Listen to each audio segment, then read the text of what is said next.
Good morning, everybody, on this crisp, cool, but beautiful morning. Today, I'm gonna start installing the lift on the back of this Armada.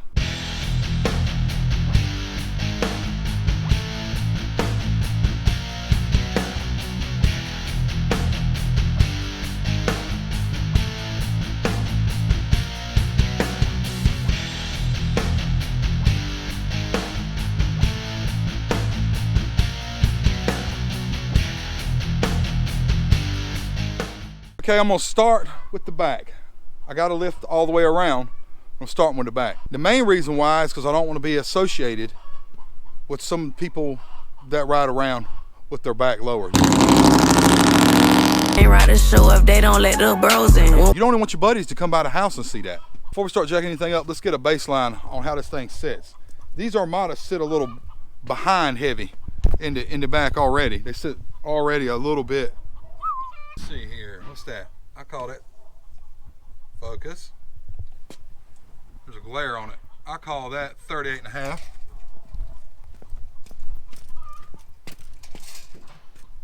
And on the back, I call that 37.5. So it already sits an inch lower in the back than it does the front from the factory. Now I'm gonna jack this thing up YouTube style. Ready? And she's up in the air and the tires are off. All right, folks, look at this rear suspension here. If you look at it closely, this entire subframe job that all the suspension components bolt to are just held to the frame. There's two bolts here. There's one hiding up in there. The type of lift I'm using is going to use a spacer in between here and up here, and this whole assembly is going to move down. Now there's some distinct advantages of using this style of lift, and that is all the factory suspension geometry gets retained. So you don't have to worry about running out of angle and screwing with your up and down travel. So if you try to lift the truck using just spring spacers or putting a taller spring in there, then all you're doing when you put a taller spring or spacers is you increase the angle of this lower control arm. So eventually it's going to sit like this. And this is the adjustment for it that can move the control arm back and forth, but if you go down too far, you're not going to be able to adjust it because you're going to run out of adjustment. That's why if you're going any above 2 inches of lift, you need to use this style of lift. Not saying there's anything wrong with spacers, but this style of lift will give you a head start. I just did a whole unboxing without having the camera on. Ain't that great? Sometimes I surprise myself. Anyway, in this box was all the longer bolts. We have two short blocks of aluminum. We have two long blocks of aluminum and extended brake lines. This kit came from PRG. They have the 2 inch, this is a 2 inch lift. There's a company called CJD that has the same style of subframe drop lift for Armadas, and they offer a 3.5 or 5.5 inch lift. So just these blocks are taller. It took me a long time to get this. It took me over 2 months. The biggest problem I had with this guy is it says there's a lot of stuff on his website that says it's in stock, which this was one of them that says it's in stock, and it took me 2 months to get it. Had I got it within a week or two, I could have already had this project done a long time ago. But then the weather turned bad and holiday business and all sorts of stuff. Now here I am in February putting it on. So it kind of put me behind the curve on this one. But either way, I got it. Stuff looks great. I'm going to install it. Also, I have big, long, nice, pretty Bilstein 5100s. On this lift, it says to come up with your own shocks. I did come up with my own shocks, but I'll get to that point in a minute. Let me show you first on why you got to have longer brake lines and longer shocks. So looking at how this suspension is designed, you'll notice the brake line is welded or is attached to a tab that's welded off the frame, not the subframe, but the frame itself. So this moves up and down. When you move this whole thing down, you need this line to be longer. Also take a note to the shock. If you move this whole unit down, you're going to lose 2 inches of stroke out of your shock. I believe I've got that figured out. Well, there's nothing else to do but start working and getting this whole subframe dropped down. Start by pulling these plastic things off.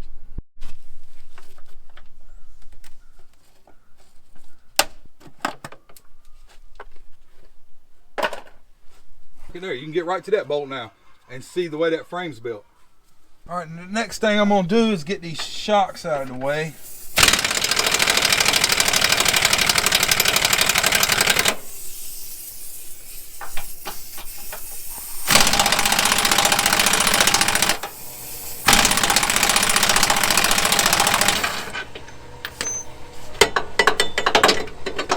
And I'm gonna get the caliper out of the way and tie it off.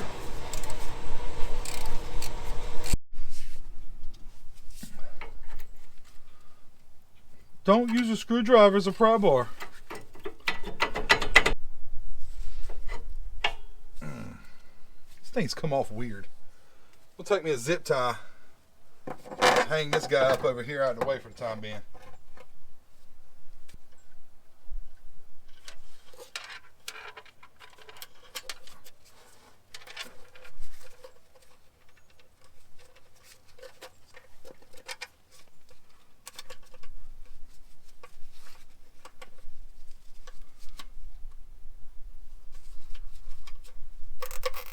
Just like that.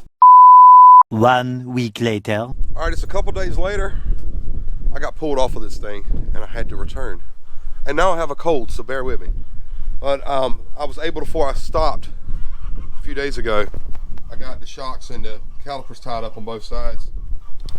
And now the hard part, trying to get that subframe to ease down enough to get those spacer blocks in there. Currently, I've got my transmission jack stuck under there. I don't know how this is going to work, and I don't know how I would do this if I didn't have a transmission jack. But this is either going to work really good or this is going to be epic. And it'll be a fail video.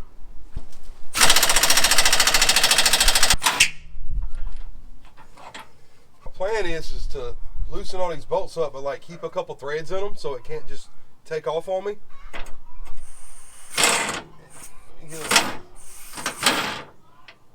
No, not that much. To the other side.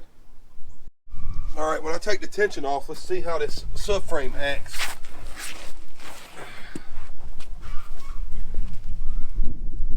Whoa.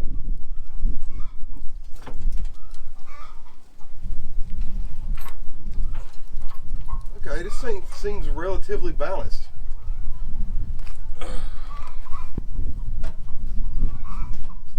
Take them all the way out.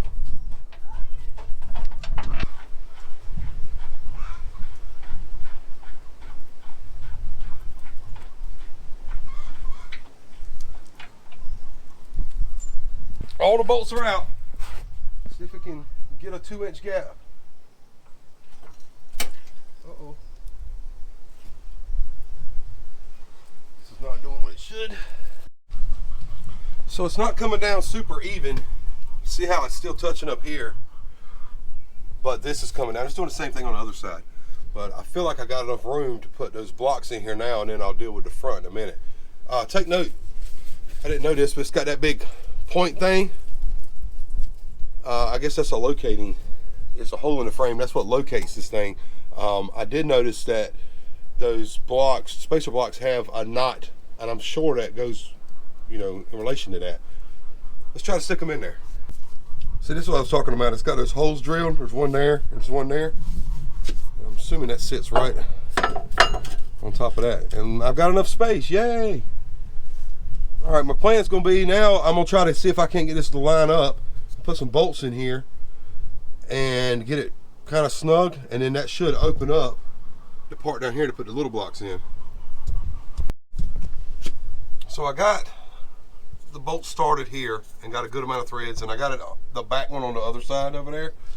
So what I'm gonna try to do now is I'm gonna try to gently let this subframe down and see if it'll open up and I can line up this hole and this hole. Now I'm sitting over here wondering why this subframe ain't cooperating with the plan I had, because it should have. And then I noticed, tucked way back up in there, I don't know if you see it with a flashlight, there's like a loop thing. You can't see it because of the exhaust pipe, and it bolts right there. There's like this safety loop thing. I'm gonna have to get that off. That's why it's not cooperating.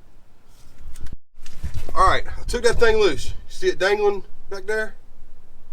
Yeah, we probably should have done that before I started, but it is what it is. Now you can learn from my mistake. Okay, I think I got it figured out. You got to fight for every bolt on this subframe.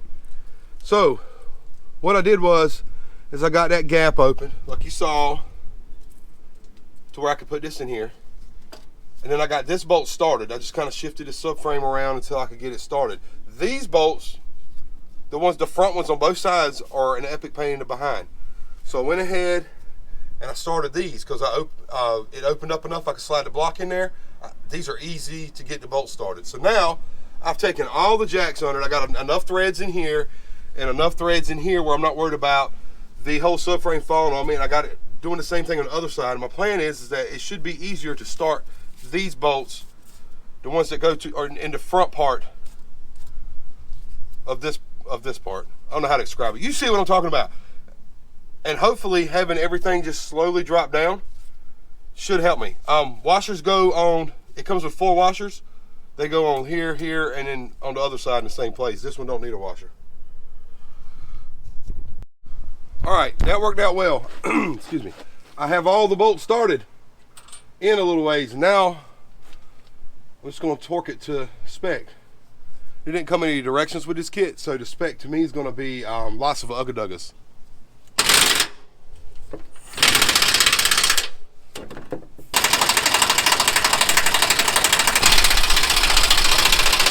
All right, all of the ugga-duggas have been applied. Spacers installed. Subframe drop, well, at least this part of it's complete.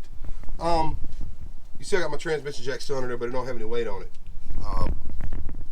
About that, now that I've done this job completely, I feel like that if you're very careful, you could just do that with a great big floor jack. You know, kind of keep it in the center, but don't ever take all the bolts out at one time. Kind of do it gently and be very safe, but it's possible. Now onto the shocks. In the description online, it says you got to come up with your own shocks. They don't make Armada shocks for a lift. You got to kind of figure it out. We're doing 2 inches here, and this is what I come up with. Also, 5100s is not a thing that they even make, or at least they don't list it. You know, the shiny Bilstein 5100s. You can get the 4600, the yellow and blue jobs, but you can't get the shiny ones, the 5100s, for an Armada. These are for a 2-wheel drive Titan. And if my calculations are correct, comparing the collapse length to the extended length, these should fit perfect on this subframe drop. And what I did was I looked at all the specs of them, and this particular shock collapsed is 2 inches longer than the factory shock collapsed. Is how I come up with that. On math, on paper it works. Let's see how it works in practice. Here's that part number, by the way.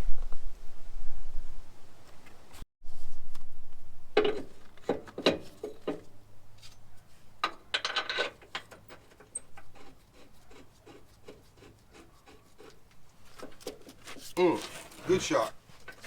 Let's see where I can push on it.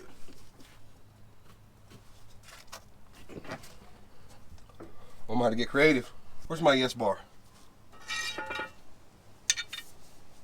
That shot's got a lot of gas pressure, which is what you want, really. Come on, baby. Let's try this again. Put you on top. Ooh, I got you stuck now. What you gonna do? Push you down, bring you out. Oop, not that much.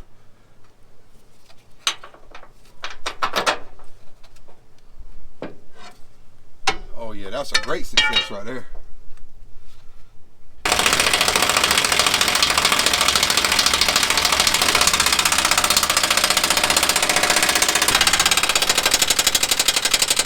All right, first set of problems. Not big problems, but problems nonetheless. When you go to tighten this thing down, you see there's a big gap. So I'm assuming that the sleeve on this particular part number shock is different. That's not a big deal. I'm gonna end up backing that out and putting some washers on it, but I'm probably not gonna do it on this video. The other thought I had as I'm doing it You know, that's what I get for thinking. The top of this shock is about right there under that bellow, so you got some travel. But to keep it from hitting, I'm thinking I probably need to put a 2-inch longer bump stock here, and I don't have that. So just keep that in mind. I may do a later video on that. As long as I don't go try to jump this thing, it'll be fine in the meantime. All right, this is where we're at now. Stuck me a washer in there. It's not the proper washer, but it's better than what it was. And I did the same thing on the other side and installed that shock. So I tried installing my caliper. You see how that factory line, boy, it stretched that all the way down travel. And that's why that kit includes brake lines. Ooh, so now I get to use my new bleeder that I bought.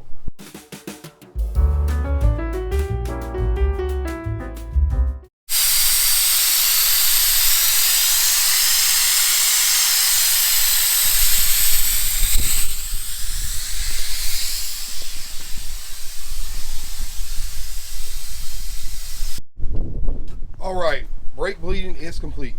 I bought this thing off Amazon a while back. This is the first time I've used it. It seems to work all right. If somebody wants me to put a link in the description, I'll do it. Just type a comment out. The thing I didn't like about it is that this bottle, you have to kind of, to get it to go in there and stay, you kind of got to hold your mouth right. It doesn't work real good. But the sucker part back there works really good. Let me clean up real quick, put the tires back on it, and let's see how it sits and take some more measurements. All right, installation is complete. I actually cranked the truck up and moved it back and forth a few times to get the suspension to settle down. And of course the sun's got to be right there. Here's your finished product on the back. That's what it looks like. It looks pretty good. It's obviously a little bit higher in the back now. That's what we expected. Let's take some measurements.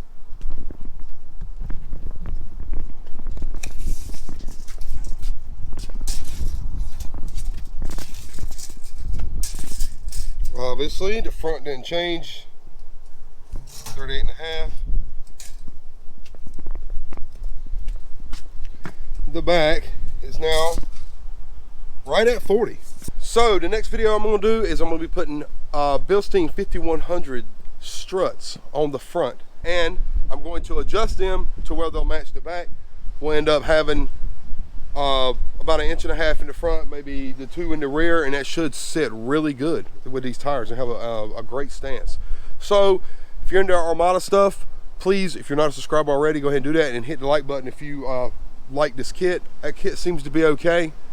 Like I said, I had some criticisms of the shipping process, but past that, it did all right. If you get a chance, go check out some of my other content if you haven't already. I'm doing all kinds of random stuff, building a truck, working on a yard, building whatever. I appreciate it if you watched it all the way this far and saw how it looks. Thanks for stopping by. Come back and see me.